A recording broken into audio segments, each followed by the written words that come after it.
Now, hand independence, playing the piano with both hands together on the keyboard at the same time, is really hard, and it's especially hard if you've just started learning how to play the piano. So today I want to show you a little hack I've come up with that I think makes learning hand independence much easier, and it uses one of these, an egg shaker. The very basic idea is that we play the piano with one hand and we shake out a rhythm with the other hand. So what do you need for this? Well, an egg shaker is ideal, but you can also use other things. So if you have a jar of sprinkles, that will do the job as well. Or a pepper grinder, but take care not to get pepper everywhere, you'll get in trouble. Or even a child's rattle. I'll talk about why I think this technique is so effective later in the tutorial, because it does seem kind of weird and specific. Why do I want you to shake something? You might be saying to yourself, why can't I tap the rhythm on my piano case or on my leg or whatever? And yes, you can do that if you want to, but I'm convinced that shaking is better, and I promise I'll explain why later. So if you can, shake. That's a Taylor Swift song, right? So the first exercise is really just a warm-up to get us into it, although if you're in the very early days of playing the piano, you might find this a little bit of a useful challenge in itself. All we're going to do is beat a 4-beat in the left hand to start with using the shaker, and in the right hand play a C major scale. 1, 2, 3, 4, 1, 2, 3, 4, 1, 2, 3, 4, 1, 2, 3, 4, 1, 2, 3, 4.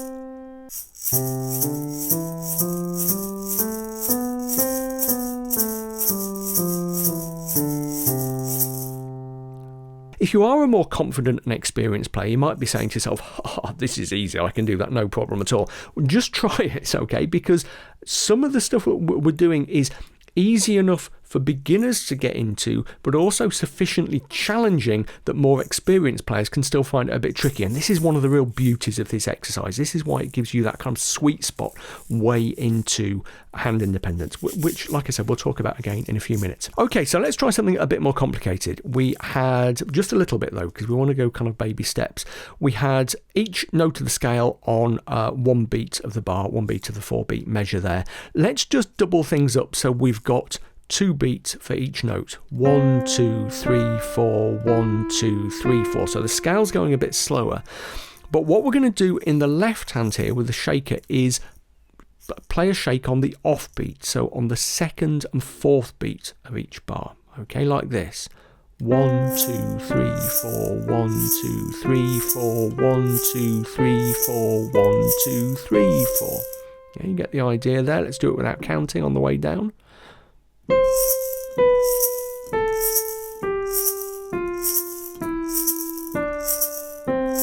Try and keep that as strictly in time as you can and be quite analytical about your timing. So I think I was just on that E there, a little bit ahead of where I should have been. Okay, a little bit, like I said, a little bit of an unexpected challenge can come into these. Let's try that again.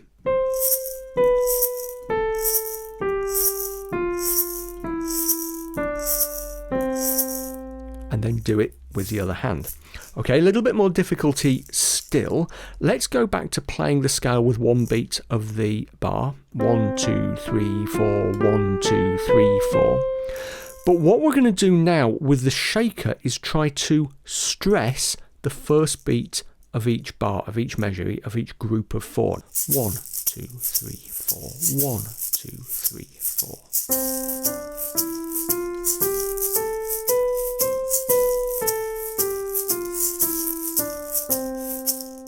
Okay, and in the other hand.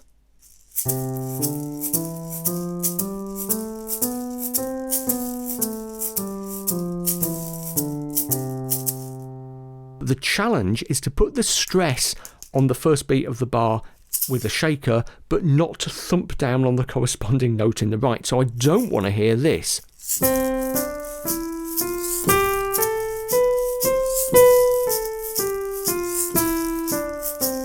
Yeah, as far as you can, I want that scale to be even and the stress only to appear in the shaky hand, and you might find that quite challenging. Okay, I had to practice that a little bit to start with. So I hope you're beginning to see what I think is so elegant about this technique.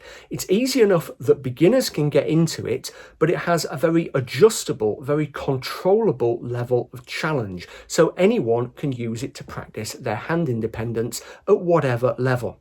The idea of challenge, by the way, is really, really key here. I'll be coming back to that in a moment.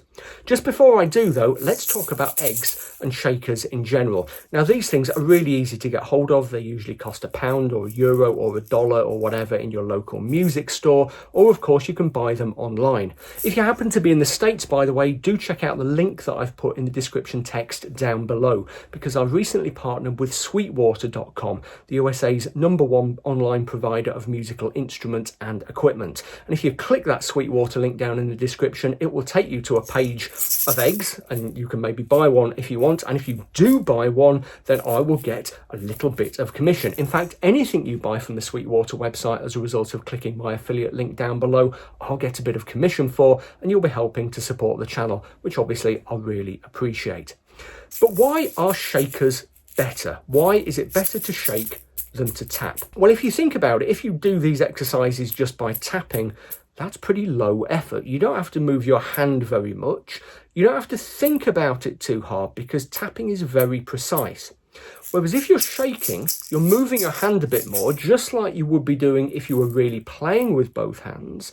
And also, because you can't really control the beads inside these things very precisely, you're having to put down each beat with just a little bit of thought, and that makes it slightly more challenging. So this whole thing about challenge is super important. Something I say regularly on the channel is that to make progress, you have to challenge yourself, but you have to keep yourself in a sweet spot. Your practice shouldn't be too easy that it's not challenging you, because then your brain and your body won't bother upgrading themselves in response to this sustained challenge you're giving them.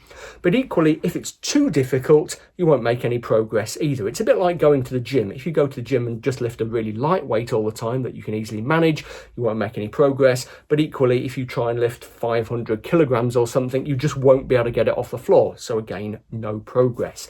You have to stay in the sweet spot between challenging and achievable.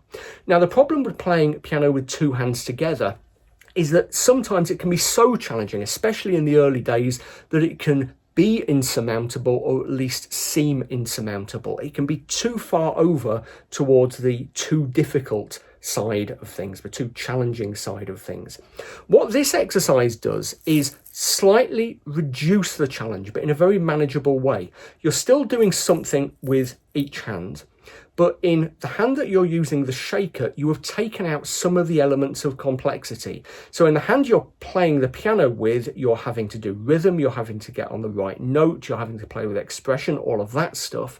Whereas in this hand, all you're having to do is get a rhythm down, whatever it happens to be. So by doing that, you take out some of the elements of challenge that make up the big challenge of playing the piano with two hands. And you drag the line of difficulty just a little bit closer to the center of the sweet spot, away from the danger zone of too difficult and back into the zone of challenging, or challenging enough to help you make progress. Okay, let's just think about one or two more cool things you can do with your shaky egg. Another good exercise actually is similar to the one where we were playing the scale in one hand and beating time in the other, but use a melody instead, okay? Just adds that little extra dimension of challenge. Let's try the melody of When the Saints Go Marching In, okay, in 4/4 time. 1, 2, 3, 4, 1, 2, 3, 4.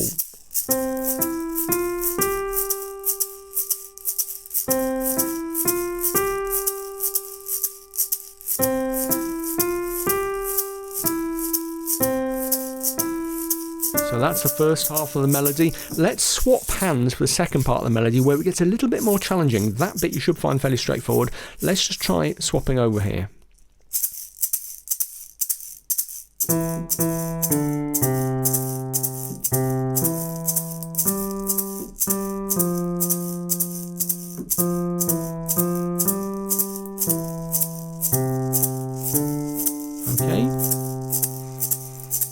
timing's a little bit more complicated there, so you might find that just a little bit trickier to do, okay? But any melody you want to work with, just beat out the time in the right hand and it will just give you that little extra bit of challenge. Let's take the challenge up a notch again. This time we are going to play melody in one hand, just like we were doing a second ago, but we're going to improvise a rhythm in the left rather than playing on the beat. A little bit like this.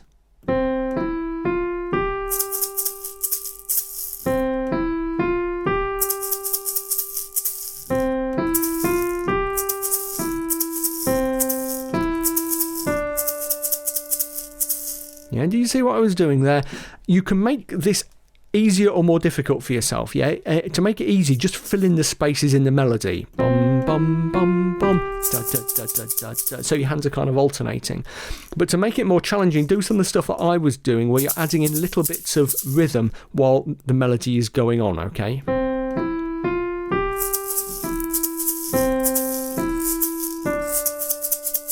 Just adding little kind of corners of off beats and things like that. Again, remember to swap hands and also try to make it musical. Try to enjoy it. Try to get some kind of interesting performance out of it. Finally, a really cool thing you can do with the Shake It is actually use it to help you learn pieces. Okay, let me show you how that might work. Let's imagine that you're working through my beginner's piano course, which, as you may know, is entirely free and is right here on YouTube. I'll add a link to the playlist in the description text down below, in case you haven't seen it. But let's say you're working through that course and you've got to lesson 8. And if you open the PDF of lesson 8, you'll find this piece, which is called Dance. And it goes like this.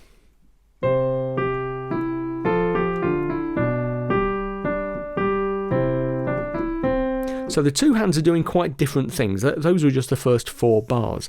Now what you could do, if you found two hands together a bit of a challenge at first, is play one hand and beat the rhythm of the other hand, but not bother with the notes. So if you think about the rhythm of the left hand, there, it goes like this.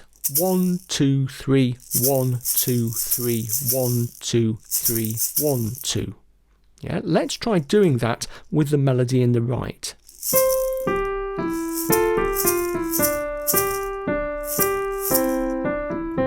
Now let's swap. Let's try playing the rhythm of the melody in the right against the actual left hand. Here we go.